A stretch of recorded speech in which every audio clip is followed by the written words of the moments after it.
Assalamualaikum warahmatullahi wabarakatuh. Ramadan selalu datang membawa ketenangan, serta waktu yang tepat bagi kita semua untuk menenangkan hati sambil menengok kembali jejak-jejak sejarah yang membentuk peradaban Islam hari ini. Selamat datang dalam perjalanan panjang menyusuri jejak-jejak cahaya. Inilah Sejarah Islam bersama saya Ifaisyah Rahman.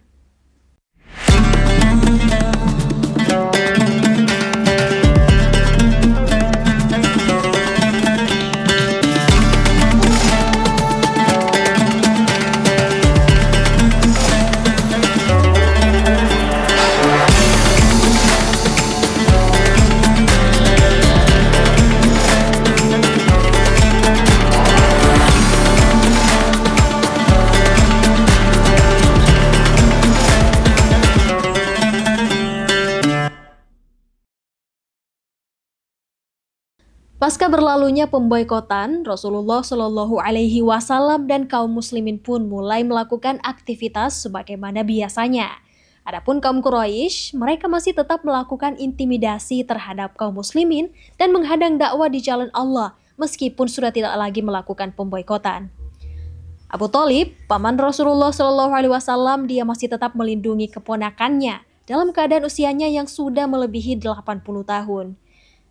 Karena memang faktor umur membuatnya renta, ditambah penderitaan-penderitaan serta peristiwa-peristiwa yang begitu besar dan silih berganti sejak beberapa tahun, khususnya pada saat terjadinya pemboikotan terhadap keluarganya, telah membuat persendiannya lemah.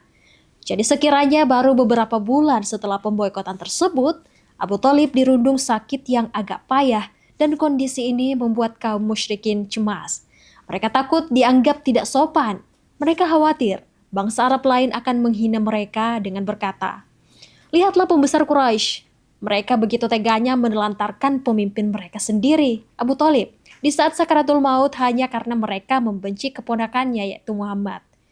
Oleh karena itulah mereka sekali lagi mengadakan perundingan dengan Nabi Shallallahu Alaihi Wasallam melalui Abu Thalib dan berani memberikan sebagian dari hal yang sebelumnya tidak sudi mereka berikan. Mereka pun kemudian melakukan kunjungan kepada Abu Thalib untuk terakhir kalinya. Orang-orang Quraisy itu lalu datang kepada Abu Thalib dan merayunya. Abu Thalib kemudian memanggil keponakannya Muhammad SAW dan berkata bahwa tokoh-tokoh ini bersedia memberikan apapun asal beliau juga mau berkompromi dengan mereka. Mendengar hal itu, Rasulullah SAW memberikan sebuah tawaran yang sangat menarik namun sederhana.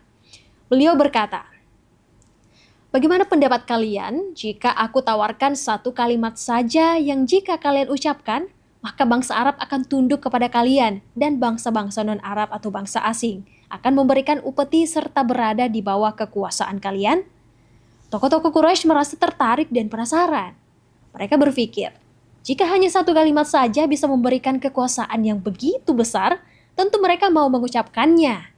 Namun, ketika mereka tahu bahwa satu kalimat itu adalah La ilaha illallah, tiada Tuhan selain Allah, mereka langsung bersorak dan menolaknya dengan keras. Mereka merasa sangat heran dan berkata, "Bagaimana mungkin engkau menjadikan Tuhan-Tuhan kami yang banyak ini menjadi hanya satu Tuhan saja? Ini benar-benar hal yang aneh." Para pemimpin Quraisy itu pun pergi dengan penuh kesombongan. Mereka saling berbisik untuk tetap setia pada agama nenek moyang dan menganggap ajaran tauhid ini hanyalah kebohongan yang diada-adakan. Atas kejadian inilah Allah menurunkan surah Shad ayat 1 hingga 7. Di dalamnya, Allah menjelaskan bahwa penolakan mereka sebenarnya bukan karena kalimat itu sulit, melainkan karena kesombongan dan permusuhan di dalam hati mereka. Mereka merasa aneh dengan hadirnya seorang pemberi peringatan dari kalangan mereka sendiri, dan lebih memilih untuk bertahan dalam penyembahan berhala daripada menerima kenyataan bahwa hanya Allah lah satu-satunya Tuhan yang berhak disembah. Nabi Muhammad SAW sengaja menyebutkan keuntungan kekuasaan untuk menunjukkan betapa besarnya dampak kalimat tauhid bagi sebuah peradaban. Namun mereka menolaknya hanya karena fanatisme buta. Mereka tidak mampu membantah kebenaran. Mereka hanya merasa heran karena hal itu dianggap tidak umum di masa itu. Ayat tersebut menjadi penegas bahwa kebenaran itu nyata, namun kesombonganlah yang menutup mata manusia. Di usianya yang semakin tua, sakit yang diderita oleh Abu Thalib semakin bertambah parah. Saat ajal hampir menjemput Abu Thalib, Rasulullah Shallallahu Alaihi Wasallam datang menemuinya. Di sana sudah ada Abu Jahal dan teman-temannya yang terus menghalangi. Rasulullah Shallallahu Alaihi Wasallam membujuk pamannya dengan lembut. Wahai paman, ucapkanlah la ilaha illallah. Satu kalimat yang akan aku jadikan pembelaan bagimu di hadapan Allah nanti. Namun Abu Jahal terus memprovokasi dengan berkata, wahai Abu Thalib, apakah engkau benci pada agama ayahmu, Abdul Muthalib?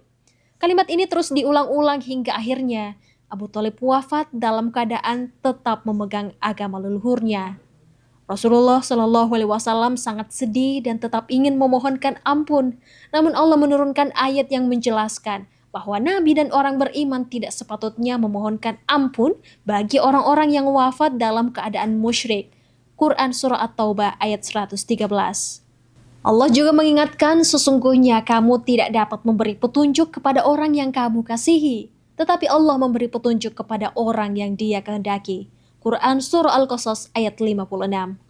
Meskipun begitu, karena jasa besarnya melindungi dakwah, Rasulullah Shallallahu Alaihi Wasallam memberikan syafaat sehingga Abu Thalib ditempatkan di bagian neraka yang paling dangkal, hanya setinggi tumit yang merupakan siksaan paling ringan.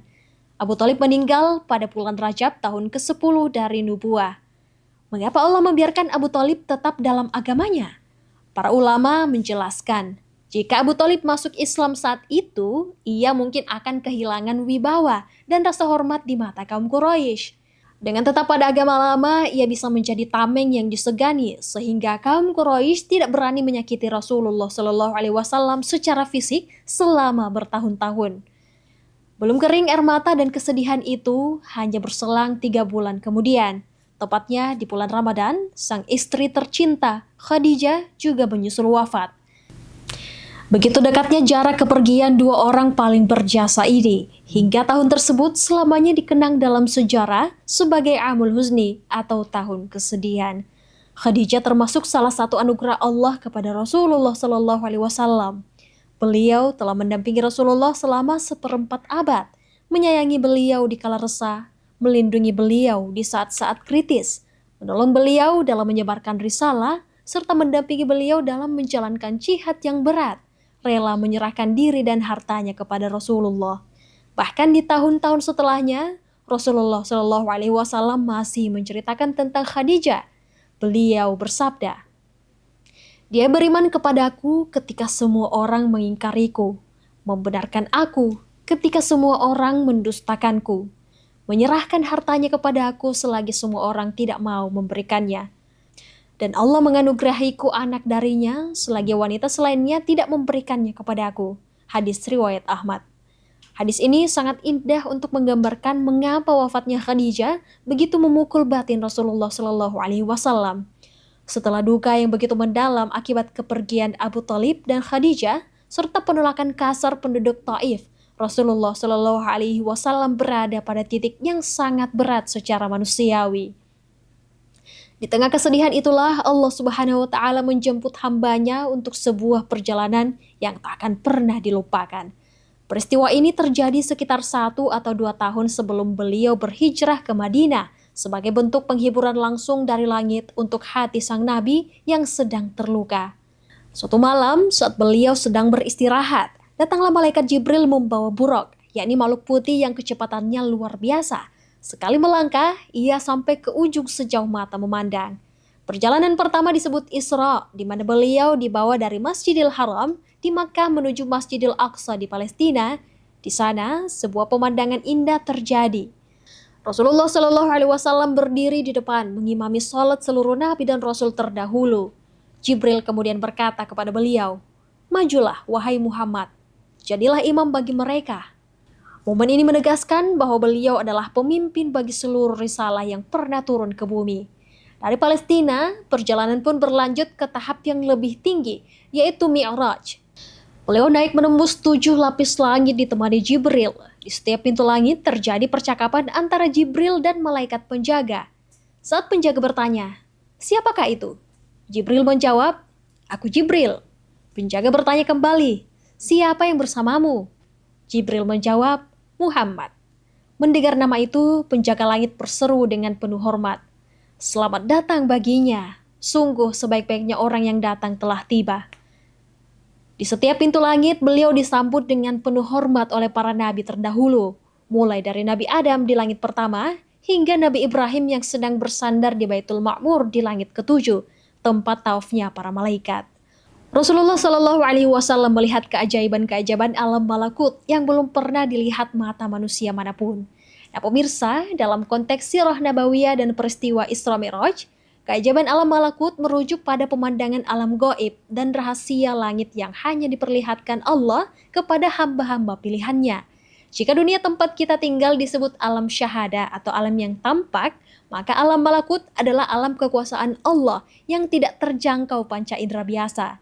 Beberapa keajaiban malakut yang disaksikan Rasulullah Shallallahu Alaihi Wasallam dalam perjalanan tersebut adalah di langit ketujuh, Rasulullah Shallallahu Alaihi Wasallam melihat sebuah bangunan yang disebut Baitul Ma'mur. Nabi melihat bangunan ini sebagai pusat ibadah para malaikat, sebagaimana Ka'bah di bumi bagi manusia. Rasulullah Shallallahu Alaihi Wasallam dikabarkan bahwa setiap harinya ada 70.000 malaikat yang masuk ke sana untuk sholat dan bertawaf. Dan mereka yang sudah keluar tidak akan pernah kembali lagi karena digantikan oleh 70.000 malaikat baru setiap harinya hingga hari kiamat. Ini menunjukkan betapa tak terbatasnya jumlah tentara Allah. Kemudian beliau melihat Sidratul Muntaha. Secara bahasa, Sidratul Muntaha berarti pohon bidara batas akhir. Jadi, Sidratul Muntaha itu sendiri digambarkan sebagai sebuah pohon yang sangat besar dan agung. Rasulullah Shallallahu Alaihi Wasallam mendeskripsikannya sebagai pohon yang sangat besar. Saking besarnya, daun-daunnya diibaratkan selebar telinga gajah dan buah-buahnya sebesar tempayam atau kendi besar. Namun, ini hanyalah perumpamaan agar akal manusia bisa menangkap gambaran besarnya, karena hakikat keindahannya melampaui apapun di dunia. Makna muntaha, yakni tempat pemberhentian atau disebut juga batas akhir. Karena pohon ini merupakan batas tertinggi yang bisa dicapai oleh makhluk Allah. Segala perintah yang turun dari Allah akan sampai ke pohon ini sebelum diambil oleh para malaikat. Segala amal ibadah manusia yang naik dari bumi juga akan berhenti di pohon ini. Bahkan malaikat Jibril pun berhenti di sini dan tidak bisa melangkah lebih jauh lagi. Hanya Rasulullah Shallallahu Alaihi Wasallam yang diizinkan Allah untuk melampaui batas tersebut. Saat Rasulullah Shallallahu Alaihi Wasallam melihatnya, pohon itu sedang diselimuti oleh perintah Allah yang membuatnya berubah menjadi sangat indah. Beliau bersabda bahwa pohon itu diselimuti oleh warna-warni yang tidak bisa dijelaskan oleh manusia dan dihiasi dengan belalang-belalang dari emas. Selain itu, beliau juga diperlihatkan gambaran surga dan neraka. Rasulullah Shallallahu Alaihi Wasallam diperlihatkan hakikat balasan amal manusia agar beliau bisa memperingatkan umatnya dengan penuh keyakinan. Di surga, beliau melihat sungai-sungai dari susu, madu dan khamar yang tidak memabukkan, serta kubah-kubah dari mutiara. Sementara di neraka, beliau diperlihatkan berbagai siksaan bagi pelaku dosa besar, seperti orang yang memakan harta anak yatim digambarkan seperti memakan bara api, atau orang yang gemar memfitnah digambarkan mencakar wajah mereka sendiri dengan kuku dari tembaga. Salah satu momen paling menggetarkan dalam alam malakut adalah ketika Rasulullah Shallallahu Alaihi Wasallam naik ke tempat yang sangat tinggi hingga beliau bisa mendengar suara soriful aqlam. Itu adalah suara gesekan pena-pena malaikat yang sedang menuliskan takdir dan perintah Allah di Lauh Mahfuz. Ini adalah simbol betapa dekatnya beliau dengan pemilik atas kehendak seluruh alam semesta. Di Sidratul Muntaha, tempat tertinggi yang sangat indah dengan cahaya yang tak bisa dilukiskan kata-kata. Di puncak perjalanan inilah, tanpa perantara malaikat, Allah memberikan hadiah yang sangat istimewa kepada Rasulullah Shallallahu Alaihi Wasallam, yakni perintah sholat. Awalnya diperintahkan 50 waktu, namun atas kasih sayang Allah dan setelah Rasulullah Shallallahu Alaihi Wasallam beberapa kali memohon keringanan atas saran Nabi Musa, jumlahnya ditetapkan menjadi 5 waktu sehari semalam. Meski hanya 5 waktu, Allah menjanjikan pahala yang setara dengan 50 waktu bagi siapapun yang menjaganya. Perintah salat ini menjadi hadiah terindah dari langit, agar setiap kali umat Muhammad merasa sedih atau lelah dengan urusan dunia, mereka bisa kembali menemui Tuhan mereka melalui sujudnya. Keesokan harinya ketika beliau menceritakan perjalanan semalam ini kepada penduduk Mekah, kaum Quraisy semakin keras menghina dan menganggap beliau tidak masuk akal. Namun di saat banyak orang yang ragu, Abu Bakar tampil sebagai pembela pertama. Tanpa bertanya detail, Abu Bakar langsung membenarkan segala ucapan beliau hingga ia mendapatkan julukan As-Siddiq. Peristiwa Isra Miraj ini pun menjadi pemisah yang jelas antara mereka yang percaya pada kekuasaan Allah yang tidak terbatas dengan mereka yang hatinya masih tertutup oleh kesombongan dunia. Di tengah beratnya ujian yang menimpa, Allah tidak membiarkan kaum muslimin sendirian. Turunlah ayat-ayat Al-Quran sebagai penguat hati agar mereka tetap bersabar dan tidak menyerah. Bukan hanya pengingat tentang ujian, Allah juga menurunkan kabar gembira tentang kemenangan yang pasti datang. Bagi siapapun yang berhijrah karena Allah setelah dizolimi, Allah pasti akan memberikan tempat terbaik di dunia dan pahala yang jauh lebih besar lagi telah menanti mereka di akhirat. Syaratnya hanya satu, sabar dan selalu bertawakal kepadanya. Semoga kita semua bisa meneladani keteguhan hati Rasulullah dalam menghadapi setiap ujian hidup kita hari ini. Amin ya robbal alamin. Terima kasih telah menyaksikan Sejarah Islam. Wassalamualaikum warahmatullahi wabarakatuh.